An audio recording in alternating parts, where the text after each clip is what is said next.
Tu voudrais prier, mais tu ne sais pas comment t'y prendre. Tu voudrais avoir un dialogue quotidien avec Jésus, mais tu ne sais pas quoi lui dire, comment faire silence, comment l'écouter. Retrouve-nous donc sur 10 minutes avec Jésus. Chaque jour, en partant de l'évangile du jour, un prêtre t'accompagne pendant 10 minutes dans une conversation de cœur à cœur avec Jésus. Télécharge gratuitement notre app 10 minutes avec Jésus ou retrouve-nous sur YouTube, Spotify, Apple Podcasts, Spreaker et bien d'autres réseaux. Plus d'infos sur notre site 10minutesavecjésus.org. Salut à tous, j'espère que vous allez bien, j'espère que vous vous portez bien et bienvenue dans ce nouvel épisode de podcast. Alors je poste un petit peu en retard mais j'ai eu un week-end assez chargé, je pourrais vous partager tout ça au début de cet épisode avant d'entamer l'objet principal de cet épisode qui est justement le Christ roi.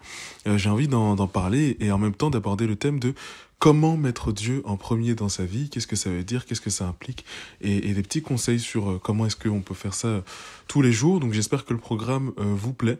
Donc voilà, je vous raconte un peu ma vie et je vous parle du Christ roi juste après. Donc voilà, alors avant de commencer, je me présente, je m'appelle Constant.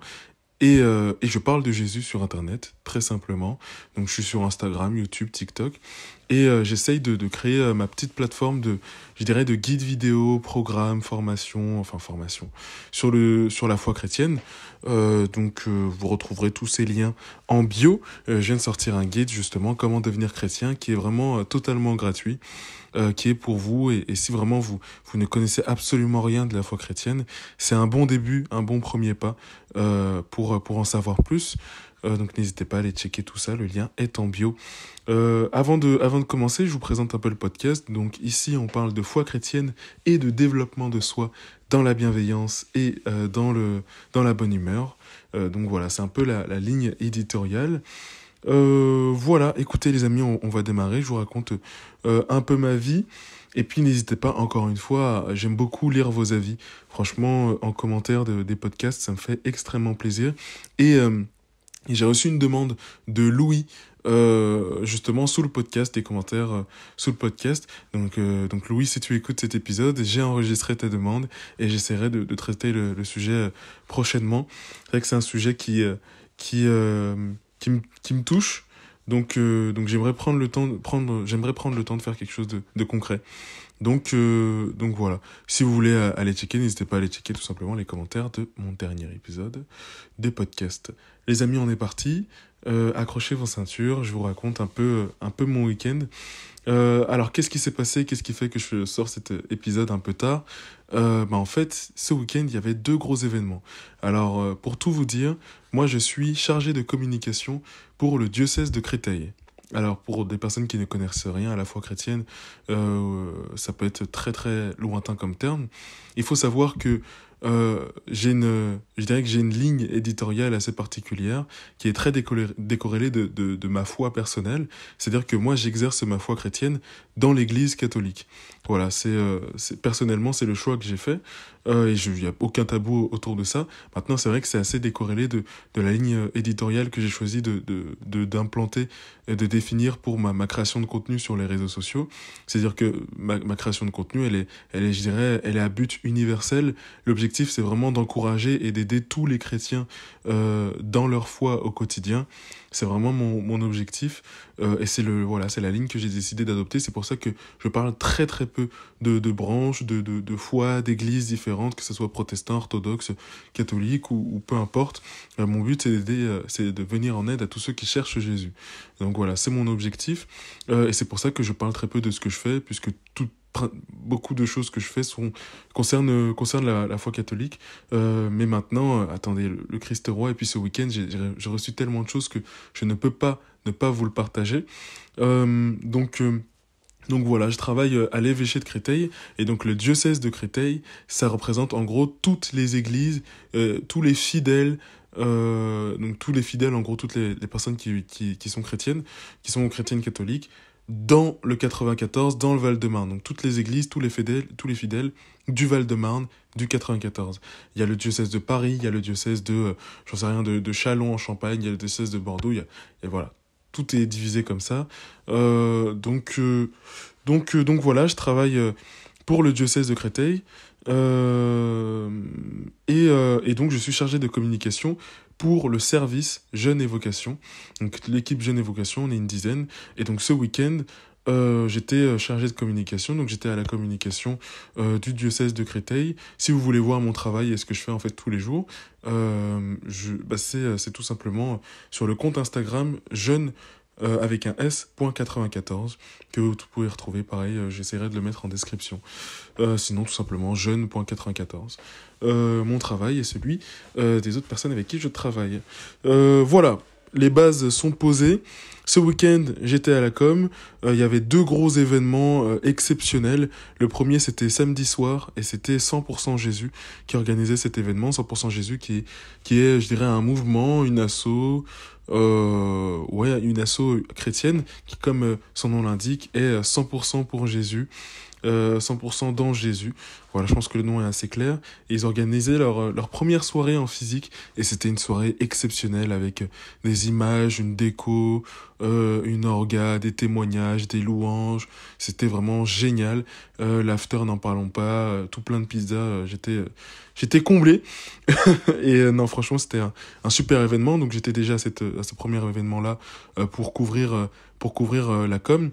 C'est un événement qui s'est déroulé à la cathédrale de Créteil, Notre-Dame de Créteil, et donc forcément, vu que c'est le lieu, l'endroit, alors je travaille à l'évêché, qui est le bâtiment qui est collé à la cathédrale, mais c'est dans le diocèse, et c'est un gros événement qu'on a, je dirais, qu'on n'a pas co-construit, c'est vraiment 100% Jésus qui l'a fait, mais voilà, le diocèse était un peu impliqué, le service jeune, et donc forcément moi aussi j'étais impliqué, et donc j'ai couvert cet événement-là pour le diocèse. Donc c'était génial, c'était super, franchement bravo à eux, vraiment bravo d'avoir réuni autant de monde, et puis c'était puissant, c'était fort, il y a eu, beaucoup de personnes ont été vraiment touchées ce soir-là, donc bravo à eux. Je me suis couché tard, je me suis couché à 1h du matin, 1h30, et puis je suis revenu le matin pour 8h, pareil, à la cathédrale de Créteil, cette fois-ci, pour ce qui s'appelle la journée diocésaine de la jeunesse. Donc là, c'est une journée où tous les diocèses du monde entier, donc pas seulement la France, tous les diocèses du monde entier, se sont réunis pour célébrer la jeunesse, célébrer le Christ, et donc c'est le pape qui a voulu ça, que ça se déroule le même jour que le Christ roi. C'est la fête du Christ roi aujourd'hui, dimanche 26 novembre. Donc voilà, c'est un peu la couleur de ce week-end. Cette fois-ci, ce week-end-là, je l'ai organisé, enfin c'est pas moi qui l'ai organisé, mais c'est l'équipe de laquelle je fais partie, du service Jeunes et Vocations, qui a organisé cette journée. Et donc là, c'était plusieurs mois de préparation, des semaines, des heures de visio, d'organisation, etc. Pareil, comme vous pouvez le voir dès maintenant sur le compte Instagram Jeunes et Vocations, j'étais à la com. J'ai pris mes vidéos, j'ai pris mes photos, donc voilà, vous pouvez regarder les stories, n'hésitez pas à aller checker. Après l'épisode, évidemment. Donc voilà, et ça fait que ça a été une très très grosse journée, pareil, super journée, merci à tous les collégiens, tous les lycéens, tous les étudiants, tous les jeunes pros qui étaient présents. C'était une journée vraiment pour les 12-30 ans. Évidemment, il y avait des ateliers par tranche d'âge, mais c'était vraiment une journée pour réunir et rassembler toute la jeunesse, et on était à peu près 200 personnes, donc c'était vraiment vraiment cool. C'était très très cool, il y avait tellement de monde à certains endroits que c'était vraiment compliqué de s'organiser, mais on rend grâce à Dieu parce que l'Esprit Saint a fait son œuvre. Et donc voilà, on a fait cette journée-là pour célébrer la jeunesse et le Christ roi. Les thèmes de cette année pour la journée diocésaine de la jeunesse étant la joie dans l'espérance. Voilà, évidemment, c'est une journée qui fait suite au JMJ, journée cette fois-ci mondiale de la jeunesse, qui se sont déroulées cette année à Lisbonne. Là, on était 1,5 million, j'y étais, c'était exceptionnel. Et d'ailleurs, il faudrait que je vous fasse un petit podcast, un petit épisode pour vous en parler. J'y pense, j'essaie de me le noter. Écoutez, les amis, tout ça étant posé, là, je viens tout juste de rentrer, en fait, de ce long week-end, et ça a été vraiment exceptionnel. J'ai vraiment été touché par la joie et la manière dont j'allais dire les jeunes, je suis pas vieux, mais il y avait beaucoup de lycéens. J'étais vraiment touché déjà par la tranche d'âge, aussi la catégorie de personnes. C'est vrai qu'on pense Église catholique, tout de suite on se dit, je sais pas, c'est Martine, blonde aux yeux bleus, qui va venir prier Jésus en châle. Enfin bref, on a une image du catholique de base, un peu tradi machin. Et sur la catégorie de personnes qui sont venues, c'était vraiment très divers. Et je m'en réjouis énormément. Très divers. Il y avait beaucoup de personnes qui venaient évidemment beaucoup de noirs, beaucoup d'afro, il y avait des blancs aussi, il y avait de tout en fait. Il y avait de tout pour parler français. Et c'était cool en fait de voir vraiment de toutes les tranches d'âge et surtout de tous horizons. Enfin, tous horizons, oui, de tous horizons quand même. Donc c'était cool. C'était vraiment cool déjà à ce niveau-là. Et que tous ces jeunes se laissent toucher, tous ces lycéens, parce que j'aime pas trop le mot jeune, je trouve qu'il veut rien dire en fait. Quand on dit jeune, à qui est-ce qu'on pense? Pour des personnes qui ont 60 ans, 40 ans, c'est jeune. Pour des personnes qui ont 40 ans, 30 ans, c'est jeune. Pour des personnes qui ont 20 ans, 15 ans, c'est jeune. Donc derrière jeune, c'est vrai qu'il faut... Je pense que dire lycéen, étudiant, c'est peut-être plus cohérent. Bref, cette parenthèse étant fermée, j'étais très touché de voir à quel point voilà, ils se laissaient toucher par la joie. Rien qu'un chant, par exemple, Brûle en moi, qui est un chant brûle en moi, qui est génial. Et dès que tu lances ça, mais ça part directement. Et de voir des gens crier, chanter, danser le Christ, et surtout des personnes de cet âge-là, ça m'a vraiment touché. Je suis vraiment content pour eux qu'ils aient pu vivre ce moment-là, en fait, à plusieurs, avec d'autres amis chrétiens et tout. C'était super. Sur les témoignages, les ateliers aussi. J'étais très content du résultat personnellement. Donc vraiment, je rends grâce à Dieu et vraiment l'Esprit Saint a fait son fruit. Si je dois témoigner, l'Esprit Saint a marché, je dirais. Si je dois témoigner de quelque chose qui s'est passé, à un moment où on était vraiment dans le rush, où on n'arrivait pas, avec l'équipe, on n'arrivait pas trop, je pense notamment à Anne-Catherine qui était avec moi, avec les lycéens, parce qu'il y en avait d'autres avec les jeunes pros, d'autres membres de l'équipe avec les collégiens. Il y a un moment, on n'arrivait pas trop on commençait à avoir la tête sous l'eau au niveau organisation, on n'arrivait pas à lancer ce qu'on voulait. C'était au moment où il fallait partager, partager, enfin c'était des sortes de passos, quoi. Pour ceux qui connaissent, qui ont la ref des GMJ, c'est des carrefours de partage autour d'un texte de la parole de Dieu. Et on avait un peu du mal à lancer ça, c'était compliqué, il n'y avait pas assez de feuilles, c'est un peu le bordel, on avait du mal. L'Esprit Saint a vraiment joué et a été présent parce que il y a un jeune qui subitement m'a dit ouais, j'ai envie de parler au microphone. Je lui ai dit tiens, est-ce que tu veux lire le texte? Il m'a dit oui, j'ai envie de parler, machin, directement, alors que on galérait à trouver des feuilles pour les gens. Je sais plus, je crois qu'il s'appelle Evan. Et il a pris le microphone et comme il a commencé à lire le texte. Bon, il a lu le texte, on n'a pas tout compris parce qu'il y a des mots qui ont été mâchés, voilà, machin. Mais franchement, c'était vraiment un vrai... Moi, je trouve que ça m'a vraiment touché. Parce que chaque fois où on commençait à avoir la tête sous l'eau, en tout cas personnellement, j'ai senti comme ça, l'Esprit Saint s'est levé, l'Esprit Saint a ordonné, et puis quelqu'un s'est levé pour dire moi je vais faire ça, etc. Particulièrement sur ce cas, au moment des carrefours où on pouvait avoir un peu la tête sous l'eau. Donc vraiment, ça m'a beaucoup touché, et je tiens à remercier déjà Evan, personnellement, et puis surtout l'Esprit Saint qui a été avec nous tout au long de cette journée. C'était exceptionnel. Voilà, tout ça étant dit, voilà pourquoi en 12 minutes, voilà pourquoi je sors mon épisode de podcast un peu tard, et j'enchaîne du coup sur cette notion du Christ roi, c'est-à-dire faire le Christ, l'établir roi, enfin qui est établi roi de l'univers. La première chose qui m'a interpellé, c'est effectivement, on dit que le diable est un peu le prince de ce monde, mais il faut pas oublier que le Christ est le roi de l'univers tout entier, et pas juste du monde, qu'il maîtrise absolument tout, qu'il est le Dieu qui s'est fait homme et qui surplombe toute chose. Donc c'est vraiment ce jour-là, c'est ce que ça veut dire. C'est aujourd'hui, ça veut dire ça, le Christ, roi de l'univers. Et c'est tellement important de le rappeler en ces moments, surtout aujourd'hui, où on a plein de choses qui nous disent le contraire, que en fait c'est le diable qui est le roi du monde. Et il y en a qui se pensent sûrement, je sais pas, à des exemples genre dans la musique, ou des paroles qui parlent du diable, de ce genre de choses, de péchés qui en font l'apologie et tout, etc. En ces temps-là, on a l'impression que le monde se déchristianise, que voilà. Et ben non, en fait. Déjà aujourd'hui, on en a le témoignage avec le nombre de personnes qui sont venues pour célébrer le Christ et chercher le Christ aujourd'hui. Et puis au-delà de ça, on le voit rien que aujourd'hui, jour du Christ roi, le Christ maître de l'univers, qui vient nous rappeler que non, c'est pas juste le diable, machin, non, c'est pas le diable qui est le roi du monde, c'est Dieu, et c'est le Christ qui est le roi du monde, qui est le Christ roi de l'univers. Et nous sommes ces sujets. Et c'est mon deuxième point, nous sommes les sujets, les sujets de ce roi, de cette royauté, de cette monarchie, si on peut dire ça comme ça. Nous en sommes les sujets.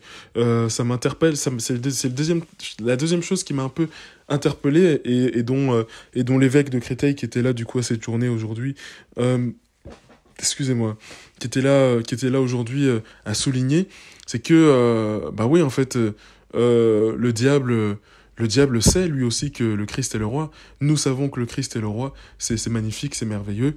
C'est très bien de le savoir. Mais est-ce que nous sommes les sujets de ce roi? Est-ce que nous faisons comment dire? Est-ce que Jésus n'est pas que le roi du monde? Est-ce qu'il est aussi le roi de ma vie, personnellement? Est-ce que c'est le cas? Et donc vraiment rentrer dans cette introspection, se poser la question et essayer de discerner, tiens, où est-ce que Dieu n'est pas le roi dans ma vie?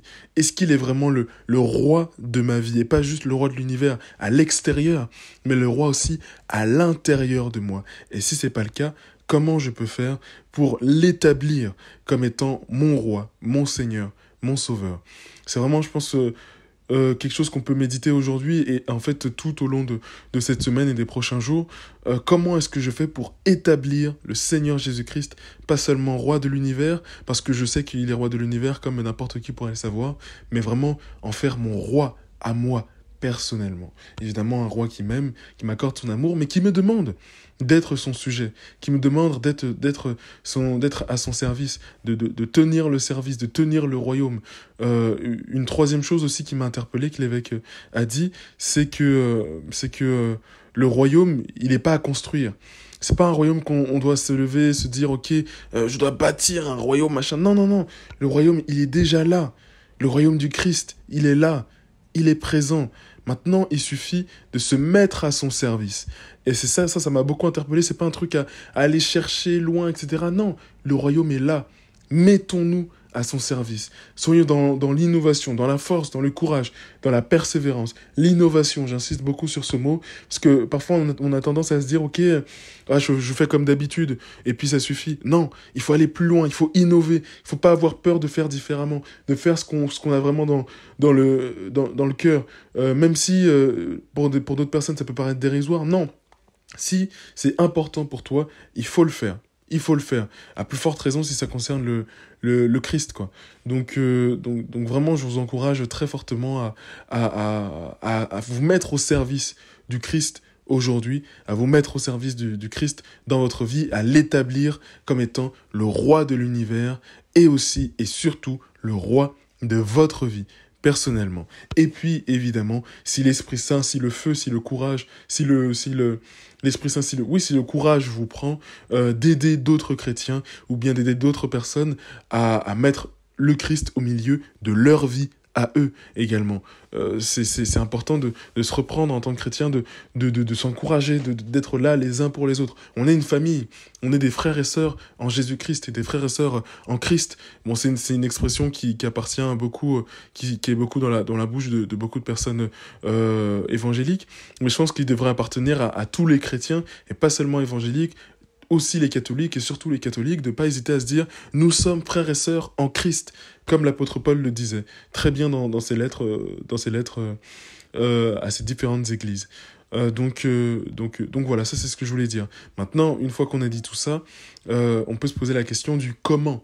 comment est-ce que je fais? Bon, je sais que c'est important que je le fasse, je sais qu'il faut le faire, je sais que c'est fondamental. Maintenant, comment est-ce que je mets Dieu dans ma vie? Comment est-ce que je le mets en premier? Comment on obtient cette mentalité God first? Comment on fait? Je sais pas, c'est compliqué, je sais pas. Déjà, je tiens à dire que j'ai fait 2 vidéos YouTube sur le sujet.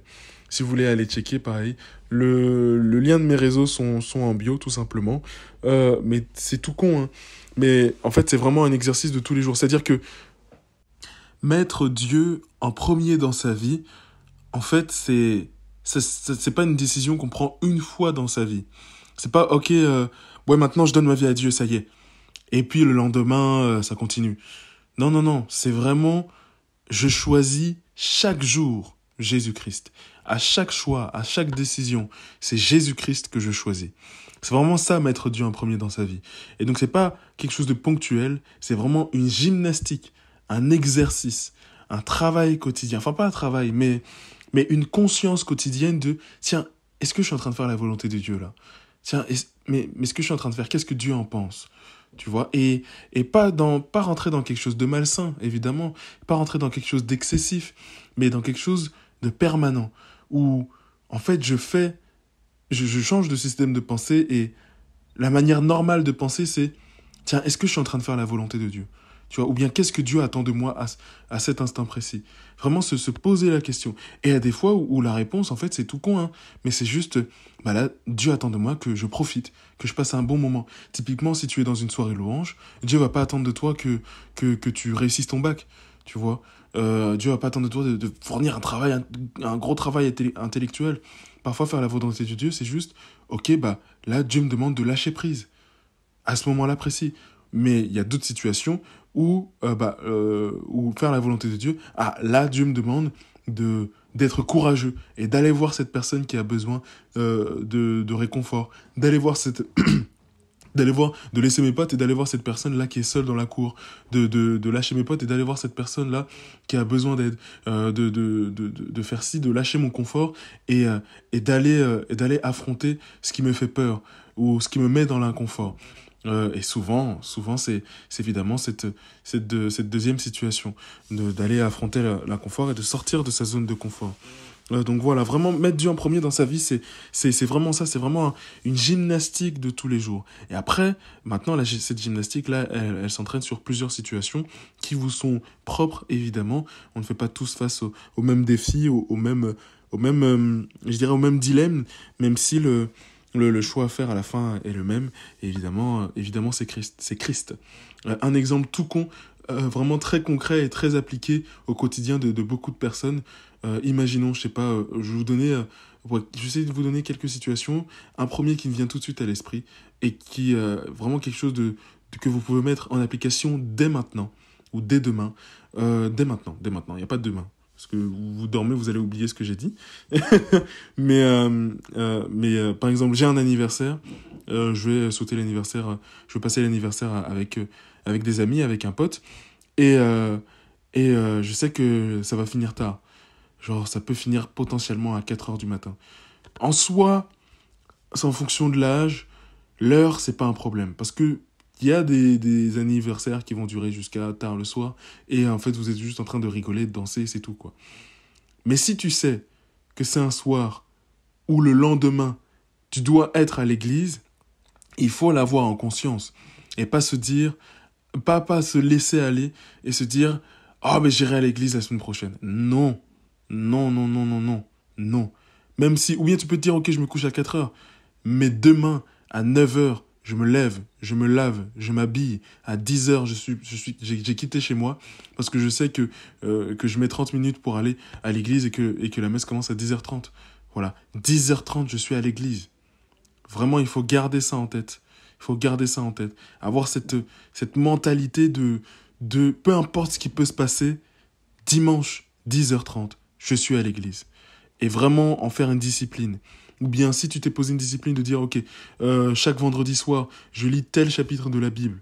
Ok, vendredi soir, tac, discipline, j'y suis. Ou bien il y a telle soirée d'aumônerie, telle soirée de réunion de jeunes chrétiens. Eh ben j'en fais une discipline. Tac, je suis présent, je suis là, j'aide. Est-ce qu'il y a besoin? Qu'est-ce que je peux faire? Je ramène à manger, je fais la vaisselle. Vraiment, Mettre Dieu en premier dans sa vie. C'est vraiment ça.